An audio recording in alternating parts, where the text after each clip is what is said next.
I never thought I would live this close to my family again. Not because I hated the city, but because that place always gave me back a version of myself I had spent years trying to bury. Still, here I am, writing this while sitting at the kitchen table of a small apartment in the suburbs, with my son drawing on the living room floor. I have lived in the United States my whole life, but I spent many years away from the city where I grew up. Staying away was the only way I found to breathe without feeling like I was always wrong. Now I'm back. Not exactly on the same street, not in the same neighborhood, but close enough that unexpected visits are possible. I am a single mother. My son is 7 years old. His father is not part of our routine. I work full-time, wake up early, make breakfast, check his backpack, tie shoelaces, answer work messages. Our life is simple, not perfect, but stable, and I fought hard to get here. When I decided to come back, the official justification was practical. My parents were getting older. They wanted to see their grandson grow up. I wanted a support network, or at least that was my idea. Rent in the city where I used to live was becoming impossible, but that wasn't the whole truth. I was tired of carrying the feeling that I had given up on my own family, even after everything. Sometimes at night after my son fell asleep, I would sit on the edge of the bed wondering if I had been too harsh, if cutting contact had been maturity or just escape. When I became a mother, something shifted inside me. I wanted my son to have present grandparents. I wanted him to have cousins, loud lunches, crowded birthdays. I wanted deep down the story to be different for him. And maybe, if I was honest with myself, I wanted a chance to prove that I wasn't the difficult person they had always made me out to be. When I told my parents I was thinking about coming back, my mother cried on the phone. She said it was the best news in years. My father said less, but said he would help however he could. I didn't talk to my sister at first. I just moved, unpacked boxes, and set up my son's room very carefully. In the first few months, I stayed focused on routine.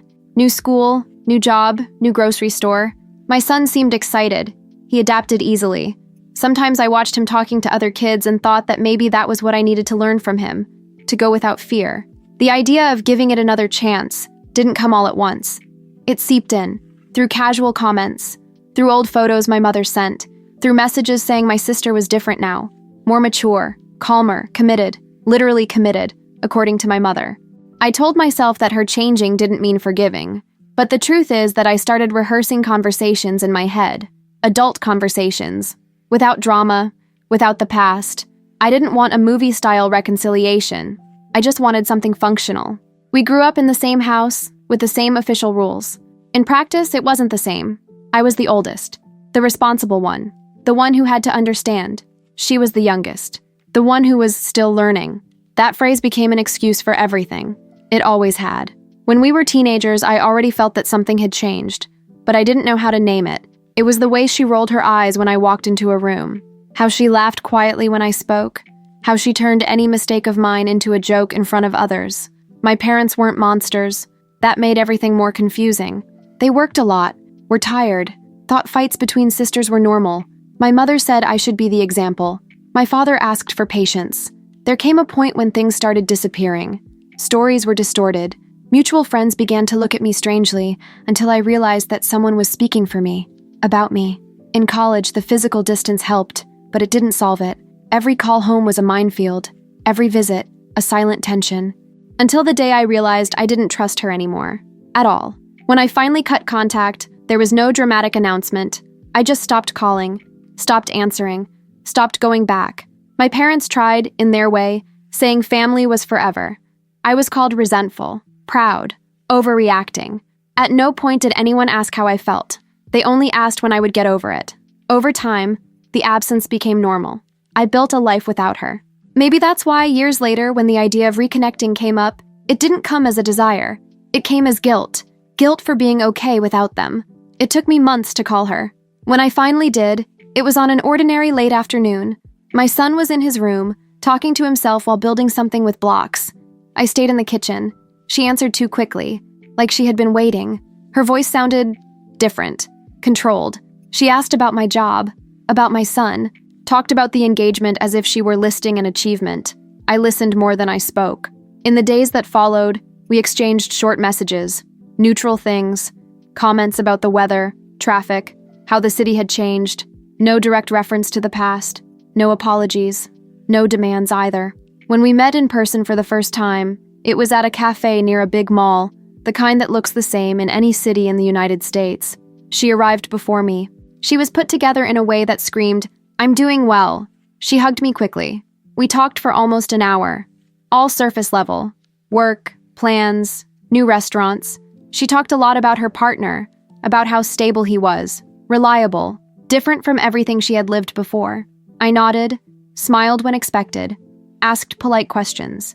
Inside me, part of me was watching every gesture like someone trying to remember why they stopped trusting. She didn't mention anything that happened between us. Neither did I. It was as if we had made a silent agreement. If we don't touch it, it doesn't hurt. I introduced my son to her a few weeks later. It was a calculated decision. In a park, in broad daylight, with other people around. My son was polite, as always. Said his name, talked about school, showed a little toy car he had brought in his pocket. She smiled, but there was something off. She wasn't affectionate, but she wasn't hostile either. Just distant. She commented that he talked too much for his age. Laughed as if it were a joke. In the following meetings, she seemed to oscillate.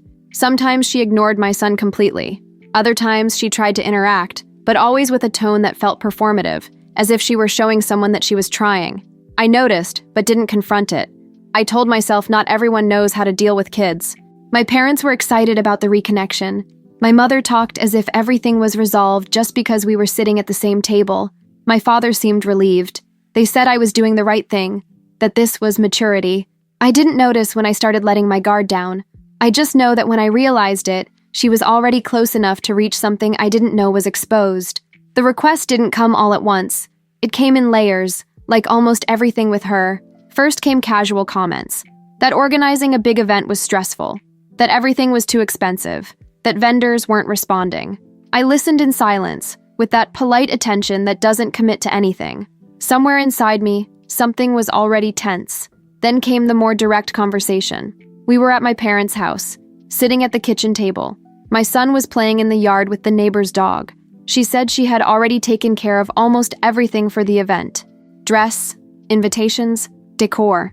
She said it with pride, like she was giving a report. Then she paused for just a bit too short a time and said there was only one important thing missing: the venue. She talked about the place like she was describing a dream. A beautiful, elegant space. The right kind. She said she needed to book it soon to secure the date. She looked at me when she said that. Not directly. From the corner of her eye, calculated, like someone throwing bait and watching. She asked if I could help. Not as a loan, as a gift. Said it would be something meaningful, that it would show we had left the past behind. As she spoke, I felt a tightness in my chest. I didn't answer right away. I said I needed to think. She nodded too quickly, like she already expected a yes soon. My parents stayed silent. Later, my mother pulled me aside in the living room, said it would be a beautiful gesture, that my sister was trying, that I was in a better financial position now. She didn't say it as a demand, but it sounded like one. I spent days thinking. I did the math, opened spreadsheets. Technically, I could afford it. I told myself it was just money, that I had spent it on less important things, that it could really be an endpoint to old fights, an investment in peace. But something didn't fit. It wasn't just the amount. It was the feeling that I was being placed back into an old position, the one of having to prove something, the one of showing I was the good sister. In the last conversation before the decision, she sent messages saying she was anxious, that she trusted me, that she knew I wouldn't disappoint her. The day I said yes, I didn't feel relief. I made the reservation, paid the deposit. She sent emotional voice messages, saying she was grateful that it meant so much. I listened to everything in silence, sitting in the car, trying to understand why something that was supposed to bring me closer was making me feel so empty. That day started like any other. I was late for work, and my head was already full before I even left the house. My mother had offered to pick him up from school and take him out with my sister. Quick shopping, she said. Nothing major. An open mall, regular stores. At work, I tried to focus. Answered emails, sat through a meeting that was too long, pretended to pay attention while my mind kept going back to my son. When I left the building, got into the car, I saw a message from my mother saying everything was fine, that they were still out, that she would drop my son off at home later. I replied with an automatic okay and turned on the radio just to fill the silence. Update 1. They arrived home shortly after. I was in the kitchen when I heard the door open. The sound wasn't normal. It wasn't that usual messy entrance. There was no laughter, no running footsteps. There was crying. loud, child crying. My son came in first. His face was red, like he had been scared in a way too big for someone his age. He hugged me tightly, crying in a way that asked for protection. My mother came in right behind him. She was pale, nervous. I didn't ask anything right then. I just held my son and felt his shirt soaked with tears. I ran my hand through his hair, repeating that everything was okay, even though I didn't know what had happened. He tried to speak several times, but the crying wouldn't let him. After a while, he managed to say that he had been annoying, that he had done something wrong. My mother tried to explain quickly, tripping over words, minimizing. She said my sister had gotten irritated, that she had gotten a little carried away, that it was just a joke that got out of hand. But my son's words weren't from a joke. They were too specific, too cruel to have come out of nowhere. He repeated things no child should hear, about being a burden, about being weak. When he finally fell asleep, exhausted from crying so much, I sat by his bed for far too long. I knew in that moment that something had broken in a way that didn't have a simple fix. That night, I barely slept. My son woke up several times, sweaty, calling for me. When the sun started to brighten the window, he was too quiet. He didn't ask questions, didn't complain. At one point, he apologized, said he wouldn't ask anyone anything anymore. I knew I needed to gather the facts before exploding. I've always been like that. First understand, then feel. I called my mother while still in the parking lot, asked her to tell me exactly what had happened, without softening it. There was a long silence on the other end, the kind that already says a lot. She started by saying my sister was stressed, that the day had been long, that my son asked too many questions. I interrupted her, asked her to repeat everything, word for word, without justifying. I started recording the call. She told me about the scolding he received, about the things said without thinking. When she got to the part where my sister talked about my son's father, she said she tried to intervene, but it had already been said, that there was no way to take it back. My sister told him that his father would never want contact with him because I was unbearable, and that my son should accept being rejected by his father. I hung up without saying goodbye. I went straight to my sister's house. I didn't call first. I didn't text. I drove with a strange calm, the kind that comes when the decision has already been made inside you and the rest is just execution. She opened the door looking irritated, like I was interrupting her day. She didn't invite me in. I went in anyway. I asked what had happened. I didn't yell. I think that bothered her more than any attack would have. She rolled her eyes and said my son was exaggerating, that children needed to learn to hear truths, that she was just having fun. I said he was only 7, that he had cried until he fell asleep, said he had apologized for existing. She shrugged, said that was my fault for raising him too soft, that the world wasn't going to coddle him. I asked her to apologize. Not to me, to him. Said it didn't need to be anything big, just a real apology. She laughed in my face, said she didn't owe anyone anything, that if she had to do it again, she would. In that moment, something inside me shut off, like when you finally accept a truth you had been avoiding for years. There was no hope. I said nothing had changed. I left without saying anything else. In the car, my hands were shaking, but my head was clear. At home, he asked me if he had done something wrong with his aunt. I said no. The next day started with my phone vibrating before I even got out of bed. Piled up messages, missed calls, my name flashing on the screen like I had done something wrong. My mother was the first to speak to me. She said she was worried, that the situation had gotten out of control, that my sister was very shaken. She used that word, shaken. I stayed silent, trying to understand at what point my son's pain had become a small detail in the story. She said I needed to be understanding, that it was a sensitive period, that weddings make people nervous, that I couldn't destroy something so important over an isolated incident, that my sister hadn't wanted my son on that outing, that my mother was the one who insisted on taking him. Every word seemed chosen to minimize what had happened. My father called after, spoke with that conciliatory tone he always used when he wanted me to give in, said he understood my side, but that I needed to think about the greater good, said family isn't abandoned, said I was being too harsh. He didn't say a single time that what happened to my son was wrong. Other relatives started sending messages. People who weren't there, people who heard an edited version. Some asked if it was true that I was causing trouble again. I felt surrounded. That night, after my son fell asleep, I sat in the living room with my laptop open. The confirmation for the event venue reservation was still there. Date, amount, conditions. I stared at it for far too long. Thought about the money, thought about the impact, thought about the practical consequences. And I thought above all about what I was financing. It wasn't revenge. It wasn't impulsive. I wasn't going to attend that event. I wasn't going to bring my son. I wasn't going to smile for photos pretending normality. So why was I paying for it? The next day, I did what needed to be done. I called the venue, canceled the reservation, heard explanations about penalties, deadlines, policies. I accepted everything without arguing. I informed my sister by text, short, direct. I said that since I wouldn't be attending the event, I wouldn't keep the payment, and everything was canceled. Nothing else. I didn't explain myself. I didn't defend myself. She called immediately. I didn't answer.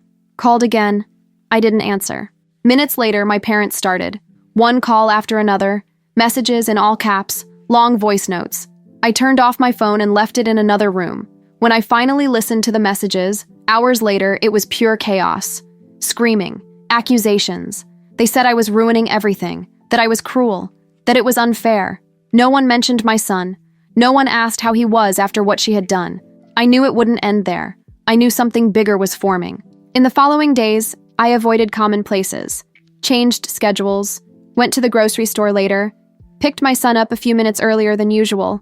I didn't want to run into anyone who thought they had the right to convince me of anything. My son seemed better. Still quiet, not asking as many questions as before, but less tense. He started drawing again. The messages kept coming. A distant aunt wrote saying I was crushing dreams. A cousin commented that I should think about the consequences. No one asked how the child at the center of everything was doing. I didn't reply.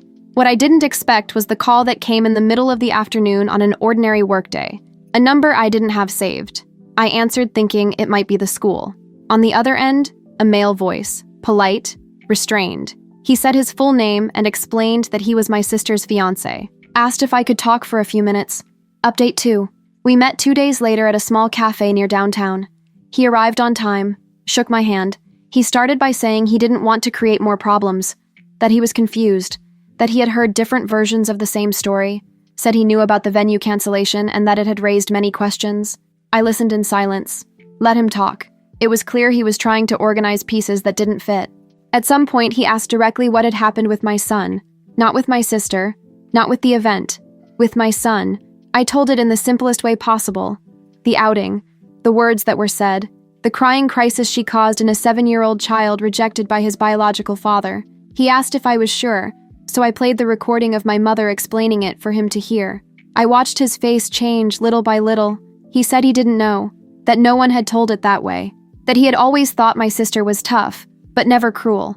He stayed silent for a long time, looked around, not at me. When he spoke again, he said he needed to talk to her, that he needed to rethink things, that this wasn't small. I didn't feel victorious. I told him I had no intention of interfering in their relationship, that I hadn't reached out, that he had come to me. He said he understood. After that, everything sped up. Calls increased. The tone changed.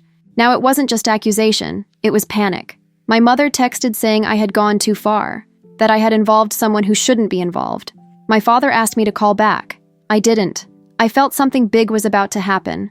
I thought that after his conversation with me, there would be time for things to settle. It was on an ordinary Saturday morning. I had promised my son hot chocolate after his swimming lesson. A simple place near downtown. My son was sitting across from me. He looked calm, relaxed. That's when he stopped, looked over my shoulder and said in a voice too low, "Mom, Grandma and Grandpa are there.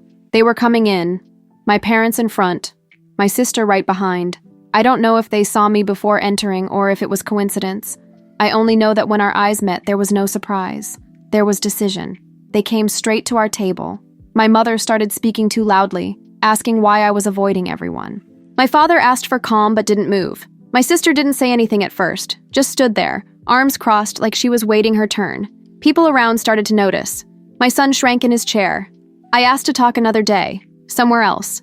Said it wasn't appropriate. My mother said I was being dramatic, that it needed to be resolved right there. My sister started talking, said I had ruined her life, that I had poisoned her partner against her, that I had always been jealous, that now I was playing the victim because I was a frustrated single mother of an unbearable child. My father tried to interrupt, not to defend me, to lower the tone. I said she shouldn't yell near my son. She replied that he needed to hear the truth. That's when I lost control. I stood up. My voice came out louder than I planned. I said she would never speak to my son that way again. that she had no right, that no one there did. My son started crying. That contained cry. People were staring. The manager asked us to lower our voices. I grabbed my things quickly, held my son's hand. My sister kept talking. Before leaving, I turned one last time. Not to argue, to state a fact. I said that this was exactly why I had left years ago. Said nothing had changed. In the car, he asked if it was his fault. I said no. After that day at the cafe, the silence returned. I learned about the consequences slowly, almost always through third parties. People who spoke with too much care in their voices. The event didn't happen. Not the way it was planned. My sister's partner decided not to move forward. There was no dramatic announcement, at least not to me. There were versions. There was crying. There was anger directed in every possible direction, especially toward me. I became the villain who destroyed her sister's wedding out of envy. My parents didn't handle it well. They tried, somehow, to hold me responsible for everything that collapsed afterward. Said I had been inflexible, that certain things should stay within the family. My son moved on the way children do when they feel safe, slept better, laughed loudly again. One day while drawing, he said he didn't like yelling, said it like someone commenting on the weather. I agreed and we kept drawing. Some relationships stayed standing, few. People who understood without demanding long explanations. Others fell apart for good. Today, when I think about all of this, I no longer think about winning or losing. I think about continuity, and above all, I am at peace.